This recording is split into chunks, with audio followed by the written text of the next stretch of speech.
चलिए बच्चों ध्यान दीजिएगा। देखो हम लोग लास्ट क्लास में क्या पढ़ रहे थे, लाभदायकता अनुपात पढ़ रहे थे। लाभदायकता में आपको सकल लाभ अनुपात हमने सिखा दिया था, शुद्ध लाभ अनुपात हमने क्या कर दिया था, आपको सिखा दिया था। ठीक है, आज बारी है संचालन लाभ, शुद्ध संचालन लाभ निकालने की बारी। किसकी बारी है? संचालन लाभ। आज हम लोग सीखने वाले संचालन लाभ अनुपात यानी कि शुद्ध संचालन लाभ अनुपात। तो शुद्ध संचालन लाभ अनुपात का फॉर्मूला क्या हो सकता है? शुद्ध संचालन लाभ अनुपात।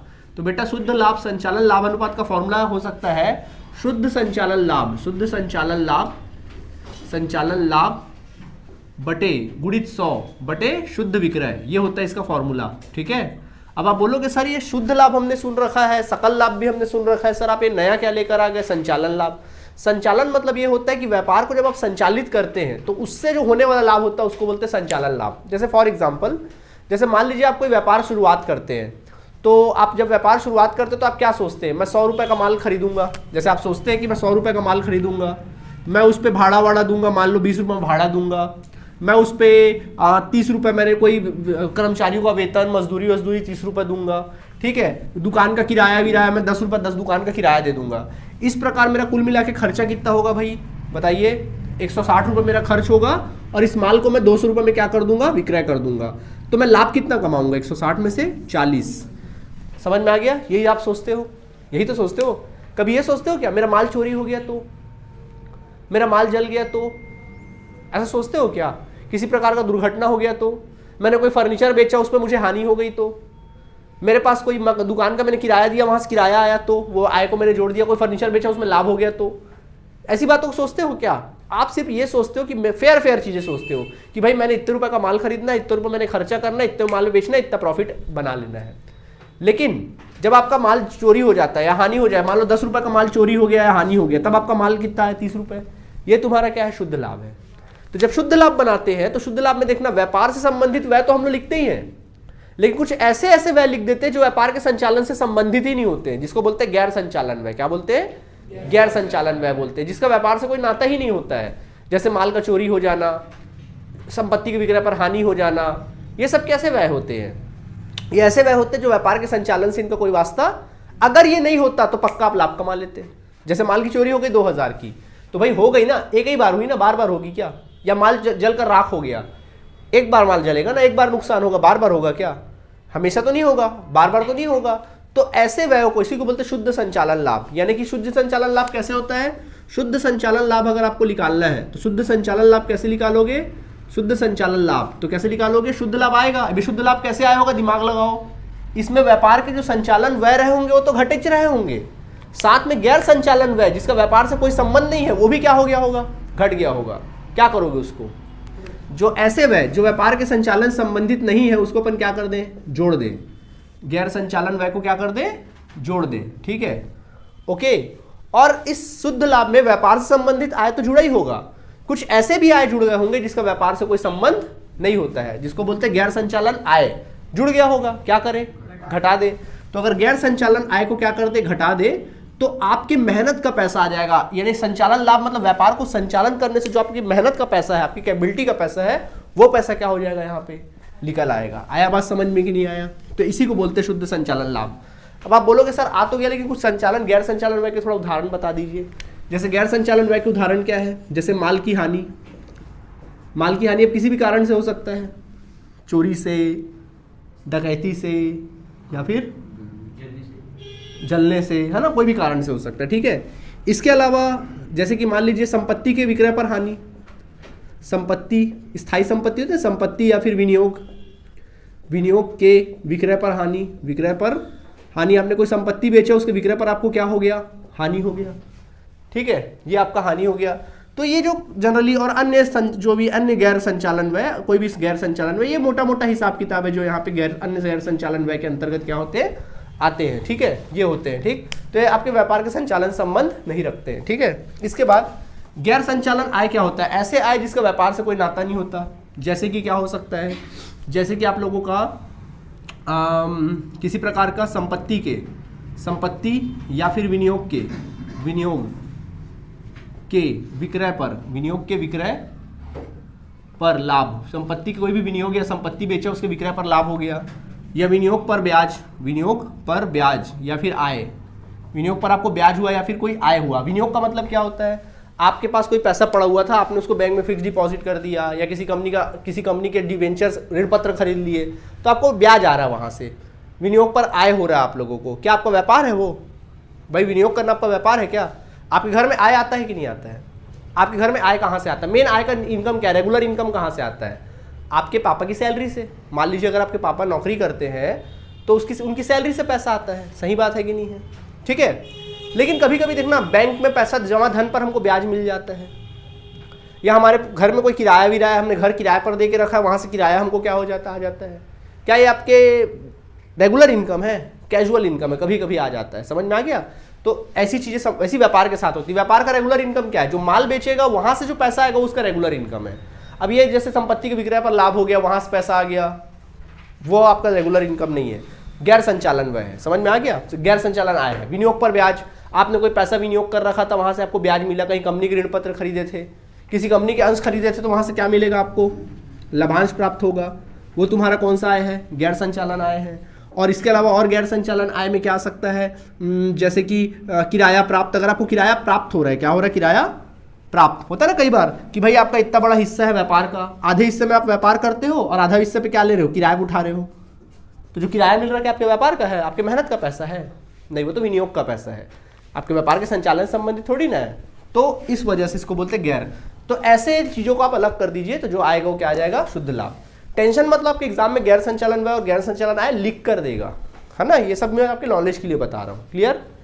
अच्छा, तो शुद्ध संचालन लाभ निकालने का ये तरीका है, या फिर और एक तरीका है। शुद्ध संचालन लाभ कैसे निकाल सकते हो? तो शुद्ध संचालन लाभ निकालने का तरीका है, अगर आप सकल लाभ में सिर्फ और सिर्फ संचालन व्ययों को घटा दो। सिर्फ किसको घटाओ? जो व्यापार से संबंधित व्यय है, संचालन व्यय उसी को घटा दो, तो क्या आ जाएगा? शुद्ध संचालन लाभ आ जाएगा। अब बोलोगे सर संचालन व्यय कौन कौन होते हैं? तो बच्चों ये 3 संचालन व्यय होते हैं। कौन कौन से होते हैं? सबसे पहला कार्यालय या फिर प्रशासनिक व्यय। कार्यालय के छत के नीचे जो भी व्यय कर रहे हो आप, वो सब कौन से व्यय है? संचालन व्यय है। ठीक है। इसके अलावा आपका होता है तुम्हारा विज्ञापन या विक्रय व्यय, क्या बोल सकते हैं? विक्रय एवं प्रसार व्यय। विक्रय और क्या? प्रचार व्यय कर रहे हो, विक्रय और प्रचार व्यय कर रहे हो, वो हो गया। और एक होता है वित्तीय व्यय। क्या होता है? वित्तीय व्यय मतलब ऋण पर आप ब्याज दे रहे हो, ऋण पत्र पर ब्याज दे रहे हो, लाभांश दे रहे हो, लाभांश नहीं, ऋण पत्र पर ब्याज दे रहे हो, ये सब तुम्हारे व्यापार के संचालन व्यय होते हैं। समझ में आ गया? तो ये एक तरीका निकालने का। क्लियर है? इसी प्रकार आपको एक तो शुद्ध संचालन लाभ निकालने की नौबत आ सकती है, और एक और आ जाता है निकालने, चलिए उसकी अच्छा चलो निकाल ही लेते हैं। एक आता है आपको निकालने के लिए संचालन अनुपात। अगर आपको संचालन अनुपात बोला है तो संचालन अनुपात का फॉर्मूला क्या होगा? संचालन व्यय गुणित 100 बटे शुद्ध विक्रय। क्या हो जाएगा? संचालन व्यय गुणित 100 बटे शुद्ध विक्रय। तो संचालन व्यय तो आपके सामने एक्सप्लेन कर ही दिए हम, कोई दिक्कत? इजी है? Please note. ओके बच्चे, शुद्ध संचालन लाभ अनुपात की गणना करनी है। देखिए क्या लिखा है? शुद्ध लाभ दिया 80,000, विक्रय आपको 5,60,000, गैर संचालन व्यय और गैर संचालन आय आपको 18,000 दिया हुआ है। ठीक है, अब समझो, पहले जब निकालने बोलो उसको फॉर्मूला लिखो। बोलो शुद्ध संचालन लाभ निकालने बोले, इसका फॉर्मूला होता क्या है? शुद्ध संचालन लाभ अनुपात बराबर, बोलो क्या फॉर्मूला होगा? फॉर्मूला होता है सर शुद्ध संचालन लाभ बटे शुद्ध विक्रय गुणित 100। यही होता है कि नहीं होता है? ठीक। अब थोड़ा अकल लगाओ, क्या निकालना पसंद करोगे? शुद्ध विक्रय तो यही छुआ है, क्या चाहिए अपन लोगों को? संचालन लाभ चाहिए, दिमाग लगाओ। ये शुद्ध लाभ आया होगा, ये शुद्ध लाभ आया कैसे होगा? इसमें तमाम संचालन व्यय तो घटाए होंगे, गैर संचालन व्यय को भी घटा दिए होंगे, जिसका व्यापार से कोई संबंध नहीं। क्या करना चाहिए? गैर संचालन को जोड़ देना चाहिए, और गैर संचालन आय इसमें जोड़ दिया गया होगा गलती से, तो क्या कर देंगे? हटा देंगे, तो बात बन जाएगी। सीधा आप लिखना शुद्ध संचालन, आप फॉर्मूला भी लिख सकते हो या फिर डायरेक्ट भी लिख सकते हो। शुद्ध संचालन लाभ बराबर कितना का शुद्ध लाभ है बॉस? 80,000 है। 80,000 में आप क्या करोगे? प्लस कर दोगे, गैर संचालन में 30,000 जोड़ दीजिए, और उसमें माइनस कर दीजिए कितना? 18,000। गैर संचालन आया 18,000, क्या कर दीजिए? माइनस कर दीजिए। समझ आ गया? संचालन क्या कर दीजिए? माइनस। देख लो भाई, गैर संचालन व्यय और गैर संचालन आय को क्या कर देना है? व्यय को जोड़ देना, आय को माइनस कर देना। शुद्ध लाभ में 30,000 को जोड़ दिए और 18,000 को माइनस कर दिए। चलो जोड़ो, कितना आएगा? 1,10,000। 1,10,000 में 98 घटाओ, 18 घटाओ, 92,000। कितना? 92,000। कितना आ गया? 92,000 आ गया। तो अपन लिख सकते हैं देन 82 कैसे आ जाएगा भाई? 92 आएगा। ठीक है, तो अपन लिख सकते हैं शुद्ध संचालन लाभ अनुपात बराबर, शुद्ध संचालन लाभ अनुपात बराबर क्या हो जाएगा? शुद्ध संचालन लाभ 92,000 बटे आपका शुद्ध विक्रय कितना आ गया? 5,60,000। गुणित क्या करना है अपन लोग को? 100 करना है। गुणित क्या कर देना है? 100 कर देना। ठीक है, चलिए सॉल्व कर लीजिए, आंसर ले आइए। चलिए, तो अगर आप सॉल्व करेंगे, अरे 82 कैसे आएगा? ठीक है, अब देखिए, ठीक है, ओके। चलिए देखिए, तो 92,000 का मल्टीप्लाई करो इंटू 100 डिवाइडेड बाय कर दो 5,60,000। यह आ जाएगा 16 पॉइंट, कितना आएगा? 16.42% हमारा आंसर आ जाएगा। समझ में आ गया? इसी प्रकार बी का देख लो भाई, बी का क्या लिखा है? शुद्ध विक्रय देखो, शुद्ध विक्रय 7,50,000 और विक्रय बेचे गए माल की लागत 5 लाख, संचालन में कितना? 60,000 दिया है। सेम वही फॉर्मूला लिख ले, फिर बार बार लिखे, समझ लो, लिख लिए ना, क्योंकि फिर लिखेंगे टाइम वेस्ट होगा। आपको देखो शुद्ध विक्रय तो दिया है, किसकी आवश्यकता है? शुद्ध संचालन लाभ। इस सिचुएशन को देख के आपको क्या लगता है, कौन सा फॉर्मूला यूज करना सही रहेगा शुद्ध संचालन लाभ के लिए? दिमाग लगाओ। अगर हम सर शुद्ध विक्रय में से अगर हम लोग बेचे गए माल की लागत घटा दे, बेचे गए माल की लागत को अगर हम लोग घटा दे तो क्या आ जाएगा? सकल लाभ आ जाएगा। और उस सकल लाभ में अगर हम संचालन व्यय को भी अगर घटा दे तो क्या आ जाएगा? शुद्ध लाभ, संचालन लाभ आ जाएगा। तो देखिए बच्चों, शुद्ध विक्रय कितना दिया है? 7,50,000। ठीक है, बेचे गए माल की लागत कितना? 5 लाख, और इसमें संचालन में घटा दो कितना? 60,000। सॉल्व कर लीजिए। चलिए, कितना आ जाएगा देख लो? 6,40,000। 5 लाख था क्या? ओके, हाँ, कितना आ रहा है? 1,90,000 आ रहा है। कितना आ जाएगा? 1,90,000। देखो 7.5 लाख माइनस कर देना, उसमें 5 लाख, 2.5 लाख आ जाएगा, फिर माइनस कर दो 60,000, 1,90,000। अब फॉर्मूला पुट कर दें तो बोलो, शुद्ध संचालन लाभ अनुपात बराबर, शुद्ध संचालन लाभ अनुपात बराबर शुद्ध संचालन लाभ 1,90,000 बटे शुद्ध विक्रय कितना बॉस? 7,50,000 इंटू 100। चलो सॉल्व करो इसको, जल्दी सॉल्व कर दीजिए इसको। कितना आ रहा है? 25.33% आ जाएगा सॉल्व करने से। कितना आएगा?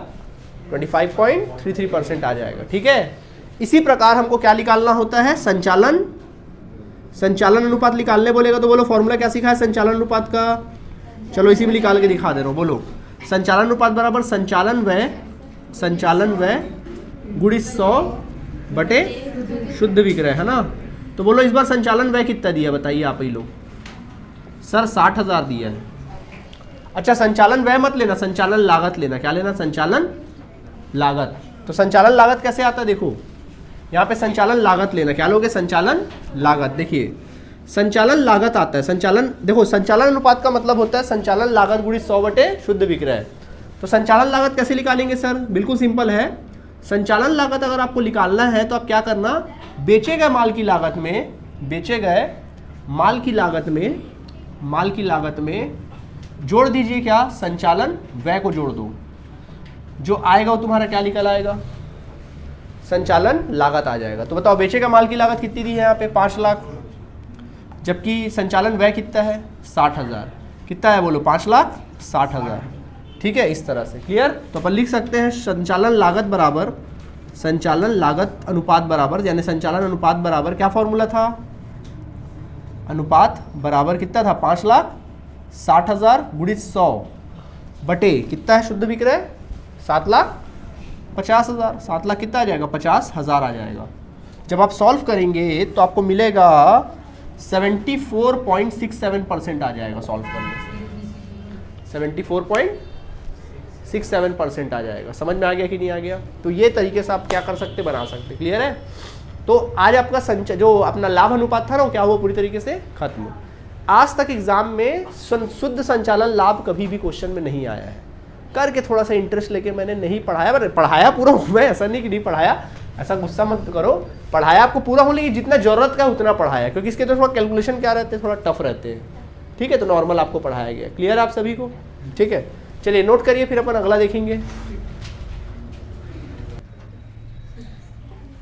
देखिए स्टूडेंट्स, अब हम लोग बात करेंगे आप लोगों का लाभदायकता अनुपात में ही अगला टॉपिक जो है वो है तुम्हारा विनियोजित पूंजी पर। तो ये पहला हम लोग सीखेंगे। अब हम सीखेंगे कुल संपत्ति प्रत्याय। कुल संपत्ति प्रत्याय निकालने बोलेगा। कुल संपत्ति प्रत्याय अनुपात अगर निकालने बोलेगा तो इसका फॉर्मूला होता है शुद्ध लाभ। क्या होगा फॉर्मूला? शुद्ध लाभ। परंतु कैसा वाला शुद्ध लाभ लोगे? कर शुद्ध लाभ जो लोगे वो ब्याज व कर के पूर्व लोगे। कर के क्या लोगे? पूर्व लोगे। शुद्ध लाभ ब्याज व कर के पूर्व इंटू 100 डिवाइड बाय कर देना व्यापार की कुल संपत्ति। डिवाइड बाय क्या करोगे? व्यापार की कुल संपत्ति। ठीक है, तो शुद्ध लाभ कैसे निकालोगे? शुद्ध लाभ ब्याज व कर के पूर्व शुद्ध लाभ निकालोगे, गुणी 100 बटे क्या कर दोगे? कुल संपत्ति कर देना व्यापार की। समझ में आ गया? तो क्या आ जाएगा? कुल संपत्ति प्रत्याय अनुपात आ जाएगा। ठीक है, चलो एक क्वेश्चन बताता हूँ आप लोग को। जैसे मान लीजिए क्वेश्चन में दिया है शुद्ध लाभ, मान लीजिए क्वेश्चन में दिया शुद्ध लाभ ब्याज व कर के बाद, ब्याज व कर के बाद का शुद्ध लाभ दिया मान लीजिए 5 लाख रुपए। ठीक है, जबकि ब्याज हम लोग को लिख कर दे दिया है, ब्याज दे दिया है मान लीजिए 40,000 रुपये, जबकि कर का मूल्य दे दिया है 60,000 रुपया। ठीक है, 60,000 दे दिया है, आपको इसको निकालना है। ठीक है, और क्वेश्चन में कुल संपत्ति जो दिया है वो आप लोग को लिख कर दे दिया मान लीजिए 15 लाख रुपए। कितना दे दिया है? 15 लाख रुपए आपकी व्यापार की क्या है? कुल संपत्ति है। ठीक है, 15 लाख क्या है? व्यापार की कुल संपत्ति आपके सामने क्या हुई है? दी हुई है। ठीक है, अब इसको आपको क्या करना है? सॉल्व करना है। तो कैसे सॉल्व करेंगे अपन लोग? ध्यान दीजिएगा आप सभी। देखिए अब इसको सॉल्व करना है, कैसे करेंगे ध्यान देना। सबसे पहले देखो फॉर्मूले में क्या चाहिए? शुद्ध लाभ ब्याज व कर के पूर्व, और हमारे पास जो शुद्ध लाभ कैसा दिया है? ब्याज व कर के बाद, मतलब चीजें घटा दी गई है। तो क्या करोगे? पहले लिखना शुद्ध लाभ। पहले लिखो शुद्ध लाभ।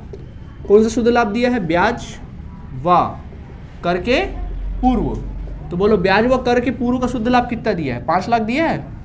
इसे प्लस कर देना ब्याज, पहले ब्याज जोड़, इसमें ब्याज जोड़ देना सबसे पहले। कितना ब्याज? अच्छा ब्याज पहले मत जोड़ना, पहले क्या जोड़ना? कर जोड़ना। कर जोड़ देना पहले। तो कितना रुपए जोड़ोगे? कर का 60,000 जोड़ देना। कितना आ जाएगा? 5,60,000। फिर इसमें आप जोड़ दीजिएगा ब्याज। तो ब्याज का कितना जोड़ोगे? 40,000। जैसे जोड़ोगे कितना आ जाएगा? 6 लाख रुपए आ जाएगा। ठीक, आ गया 6 लाख। तो ये आ गया तुम्हारा शुद्ध लाभ। क्या कहलाएगा? शुद्ध लाभ ब्याज व करके पूर्व। शुद्ध लाभ ब्याज व करके क्या बोलेंगे? पूर्व आ जाएगा। आया बात समझ में कि नहीं आया? ठीक है, तो क्या करोगे? फॉर्मूले पुट कर दोगे कुल संपत्ति प्रत्याय अनुपात बराबर, कुल संपत्ति प्रत्याय अनुपात बराबर क्या था फॉर्मूला? बोलो शुद्ध लाभ ब्याज व कर के पूर्व। तो बोलो ब्याज के करो के पूर्व कितना शुद्ध लाभ है? 6 लाख है, इंटू 100 डिवाइड बाय कुल संपत्ति कितनी है? 15 लाख। तो डिवाइड बाय कर देना 15 लाख रुपए। ठीक है, तो डिवाइड बाय करके 15 लाख कर दो। चलो वैल्यू निकालो, कितना आएगा 15 लाख में?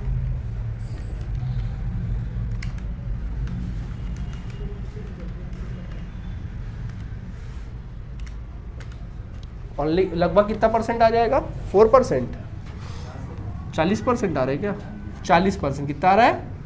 40% आ जाएगा। कितना आ जाएगा? 40%। इसका मतलब ये हुआ कि कुल संपत्ति में व्यापार का लाभ कितना है? 40% लाभ है। ठीक है, ये होता है। कोई दिक्कत?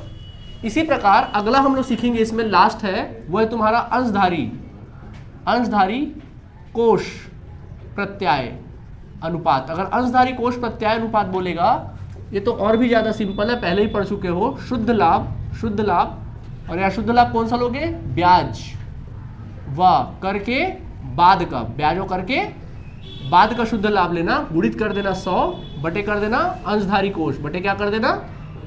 अंशधारी कोष। ठीक, तो बेटा शुद्ध लाभ ब्याज व कर के बाद का तो दिया ही रहेगा क्वेश्चन में। शुद्ध लाभ आप सबको निकालना आता ही है। अंशधारी कोष भी निकालना आता है कि नहीं आता है?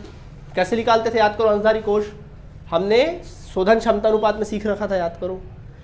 समतांश पूंजी प्लस पूर्वाधिकार अंश पूंजी प्लस संचय व अतिरेक माइनस बनावटी संपत्ति। याद आया?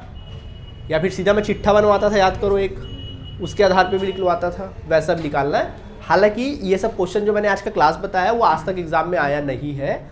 थोड़ा बहुत आप इसको देख सकते हैं, ताकि रिस्क मत लेना इसको। ठीक है, जनरली नहीं आया। ज़्यादातर जो क्वेश्चन आपको तैयारी करनी है तो ज़्यादातर तैयारी आपको चालू अनुपात वाला टॉपिक से करना, तरलता अनुपात, चालू अनुपात, और दूसरा आप लोगों को करना है शोधन क्षमता अनुपात। यहीं से क्वेश्चन ज़्यादातर आपके एग्जाम में आएगा। बाकी उतना ज़्यादा क्वेश्चन नहीं आते। क्लियर है? चलिए, तो आज ये चैप्टर क्या हुआ हमारा, कंप्लीट हुआ। ओके, थैंक यू बच्चों।